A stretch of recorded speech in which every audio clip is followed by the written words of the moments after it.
Jason, over to you. You work with call centers that got a lot of agents.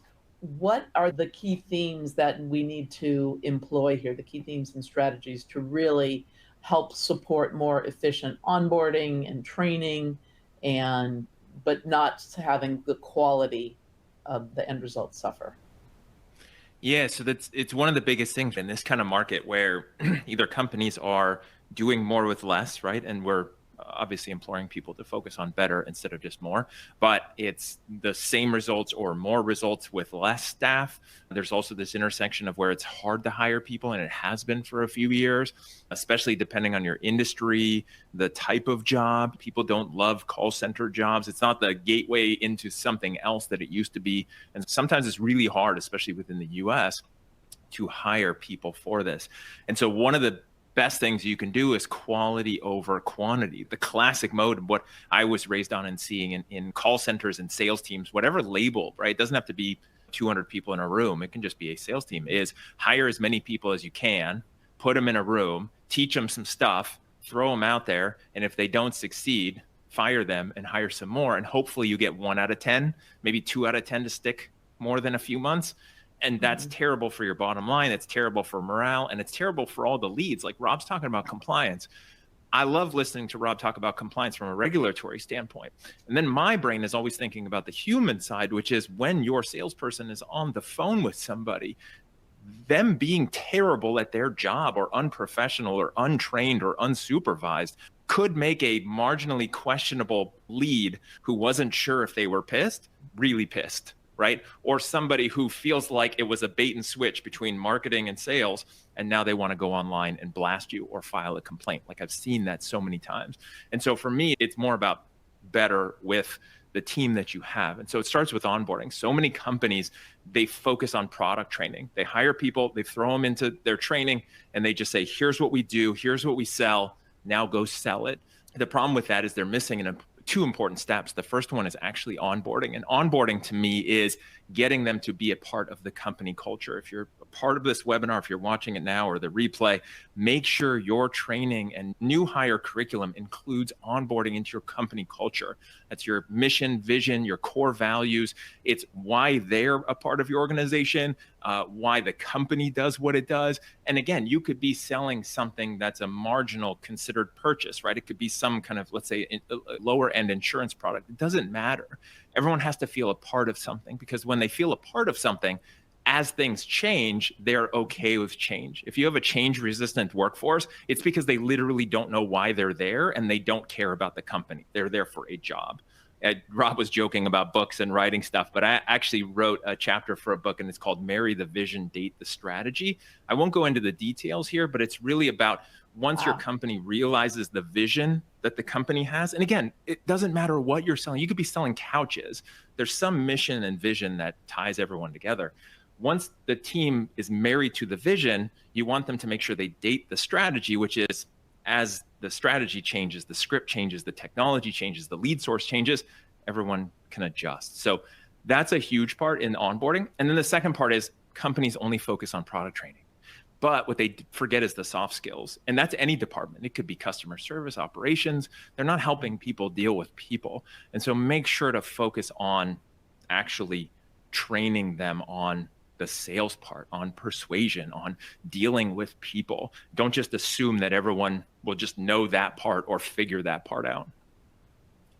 Rob was right in terms of taking notes from these nuggets that you get. Marry the vision, date the strategy. That one, I had to write that down. So I have to write them down as well because I can't remember them. Exactly. No, that's fantastic. That's why I write them down as well. I'll look for it in the upcoming book. So you invest in a smarter onboarding and training process, but then you've got them on. What are the under our theme of do better with less? What needs to be done with the limited resources to retain these folks that you've just onboarded and trained and now have on your team? What are the key elements? I will stay on my specific soapbox on this. I think one of the biggest things is, again, blasting the companies that do their training in the way that I see so many companies do it, is they think training is a one and done thing. You're literally giving someone product training, you're making them drink from a fire hose, you're assuming they're going to remember anything you told them, and then you're going to send them out on your phone calls, in meetings, in whatever you're doing. And all of it's going to go out the window, especially under live fire. Right? You can practice all you want, but once the bullets really start flying, everyone's going to go on instinct, and they don't have enough instincts yet because you haven't taught them enough. So continuing education is so important. If you want your team to be better and you want to retain them, which are two different things, then you've got to do continuing education. You've got to take what you train them on and give it to them in nuggets over the next 3 to 6 months, plan it out in advance. There's tons of platforms out there for gamifying this continuing education where they can get a text every day. They got to answer this question. It's micro learning. There's platforms out there. There's all kinds of cool things that will help the team just get better. And just remember, it's a long game. You don't want turnover. You want long term. That's how you get better, is when your team is there long term. And then the second part is leadership. It really comes down to, I see so many times where somebody gets promoted because they were good at their job or good enough to not get fired, and now they're in charge of other people and they have no leadership skills. Nobody's ever taught them how to manage or lead, and they literally are just trying to make everyone like themselves because they don't realize everyone's not like them. And so the baseline of it is that those leaders, those frontline people, have to make sure they're treating everyone different and focusing on what each person wants. It's about the money, except it's never about the money. It's what the money represents.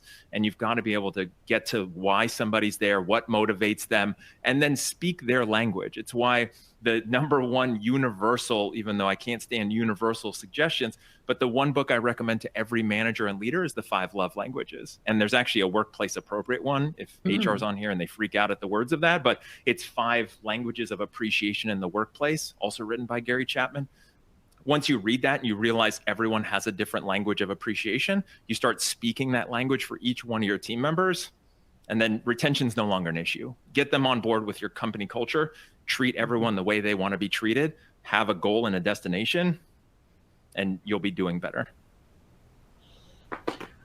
That makes a lot of sense. And I'm going to pick that up to learn the 5 love languages I should be using for my team members. But on the topics of retention, I just wanted to pull in what we had talked about earlier on the quality versus quantity and how it relates to this point number 4 in terms of retention strategies. In addition to what you've talked about, what we've found is one of the key things that really helps drive retention, good agent morale, and also greater success is get them good data. We can empower them. If the customer manager is doing the good job to really pay attention to evaluate what are the list vendors, lead sources, that sort of thing that are providing the ROI, and let's equip the agents with leads that they can be successful on. That's also going to go a long way to help keeping morale.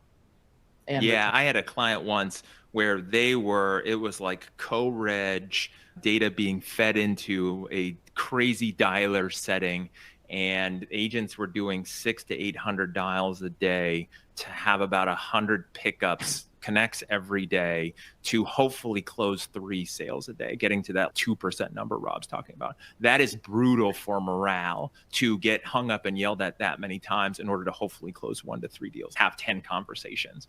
And again, if you want to turn over your staff, then just play that game. But can you connect me with that company, Jason? I can. I fixed some aspects of that when I was there. We changed some things, but I will also connect you with them for sure.